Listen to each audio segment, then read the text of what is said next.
Pepper rice, ಆಲೂ fry ಎಷ್ಟು ಚೆನ್ನಾಗಾಗಿದೆ ನೋಡಿ. ಈಗ ನಾನು ಆಲೂ ಫ್ರೈ ಮಾಡ್ತೀನಿ, ಅದು ಹೆಂಗ್ ಮಾಡೋದಂತ ತೋರಿಸ್ಕೊಡ್ತೀನಿ. ಪೆಪ್ಪರ್ ರೈಸ್ ಜೊತೆಗೆ ಆಲೂ ಫ್ರೈ ಚೆನ್ನಾಗಿರುತ್ತೆ. ಮೊದಲಿಗೆ ಗ್ಯಾಸ್ ಆನ್ ಮಾಡಿಕೊಂಡು 2 ಸ್ಪೂನ್ ಎಣ್ಣೆ ಹಾಕ್ತೀನಿ. ಎಣ್ಣೆ ಸ್ವಲ್ಪ ಬಿಸಿ ಆಗಲಿ. ಈಗ ಸ್ವಲ್ಪ ಜೀರಿಗೆ, ಈಗ 1 ಕಡ್ಡಿ ಕರಿಬೇವು, ಅರ್ಧ ಟೀ ಸ್ಪೂನ್ ಶುಂಠಿ ಬೆಳ್ಳುಳ್ಳಿ ಪೇಸ್ಟ್,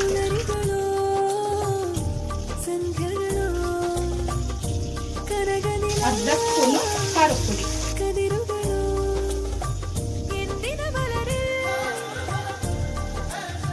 ಮಸಾಲಾ ಪೌಡರ್ 1 ಸ್ಪೂನು.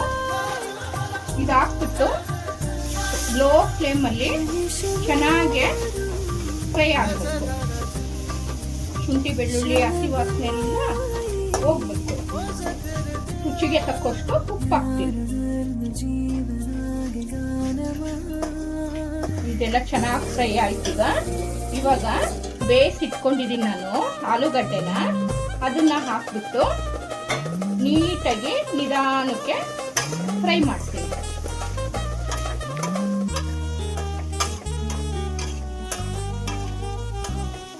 ನಾನು ಇದಕ್ಕೆ ಕೊತ್ತಂಬರಿ ಏನು ಹಾಕಲ್ಲ. ಇಷ್ಟರಲ್ಲೇ ಇದು ಆಲೂ ಫ್ರೈ ತುಂಬಾ ಟೇಸ್ಟಿಯಾಗಿರುತ್ತೆ. ಆಲ್ರೆಡಿ ನಾವು ಇದನ್ನ ಬೇಯಿಸಿರೋದ್ರಿಂದ ತುಂಬಾ ಬೇಯಿಸಂತ ಏನು ಬೇಡ. 1-2 ಮಿನಿಟ್ ಲಿಡ್ ಕ್ಲೋಸ್ ಮಾಡಿಬಿಟ್ಟು 1-2 ನಿಮಿಷ ಬೇಯಿಸ್ಕೊತೀನಿ.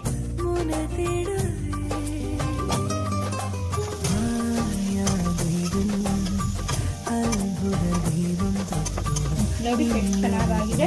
ಕೊತ್ತಂಬರಿ ಬೇಡ, ಲೆಮನ್ ಬೇಡ, ಏನು ಬೇಡ ಇದಕ್ಕೆ. ಇದು ಚಪಾತಿಗಾದ್ರೂ ತಿನ್ಬೋದು, ರೈಸ್ ಜೊತೆಗೆ ಏನಾದ್ರೂ ಫೆಡ್ ರೈಸು ಪಲಾವ್ ಮಾಡಿದಾಗ ಸೈಡ್ ಡಿಶ್ ಆಗಿ ಹೆಂಗ್ ಬೇಕಾದ್ರೂ ಊಟ ಮಾಡ್ಬೋದು. ಇದಾಗ್ಬಿಟ್ಟು ಇದನ್ನ ಸೈಡಿಗೆ ಇಟ್ಕೊಂಡು ನಿಮ್ಗೆ ಪೆಪ್ಪರ್ ರೈಸ್ ಮಾಡಕ್ ತೋರಿಸ್ಕೊಡ್ತೀನಿ. ಇವಾಗ ಪೆಪ್ಪರ್ ರೈಸ್ ಮಾಡ್ತೀನಿ. ಚಿತ್ರಾನ್ನ, ಪುಳಿಯೋಗರೆ ಅದೆಲ್ಲ ತಿಂದು ಬೇಜಾರಾಗಿರುತ್ತಲ್ಲ, ಈ ಚಳಿಗೆ ಖಾರವಾಗಿ ಟೇಸ್ಟಿಯಾಗಿ ಚೆನ್ನಾಗಿರುತ್ತೆ. 2 ಸ್ಪೂನ್ ಎಣ್ಣೆ ಹಾಕೊಳ್ತೀನಿ. ನೀವು ಬೇಕಂದ್ರೆ ಇದ್ರ ಸ್ವಲ್ಪ ತುಪ್ಪನೂ ಹಾಕೋಬಹುದು.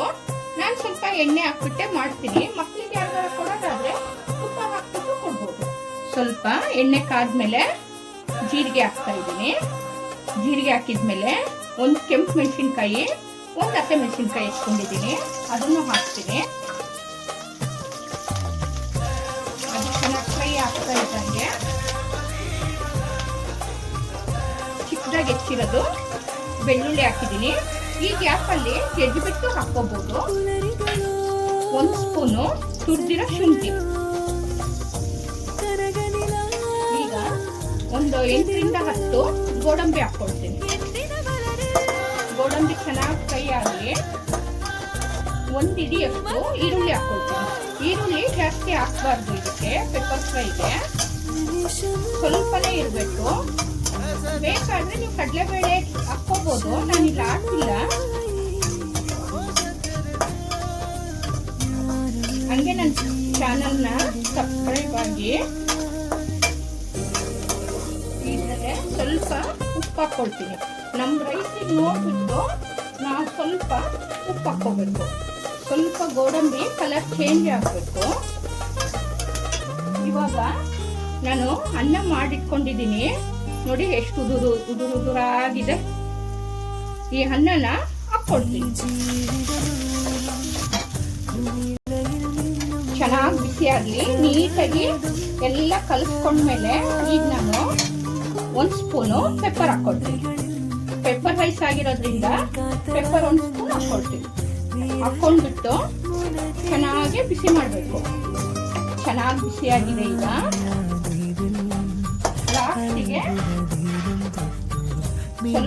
ಸ್ವಲ್ಪ ಕೊತ್ತಂಬರಿ ಹಾಕ್ತೀನಿ. ನೋಡಿ ಎಷ್ಟು ಚೆನ್ನಾಗಿದೆ. ಬನ್ನಿ, ಪೆಪ್ಪರ್ ರೈಸ್ ರೆಡಿ ಆಯ್ತು. ಬನ್ನಿ ಸರ್ವ್ ಮಾಡೋಣ. ರೆಡಿ ಆಯ್ತು ಪೆಪ್ಪರ್ ರೈಸ್, ಆಲೂ ಫ್ರೈ. ಎಷ್ಟು ಚೆನ್ನಾಗಿದೆ ನೋಡಿ, ಕಲರ್ಫುಲ್ ಆಗಿ.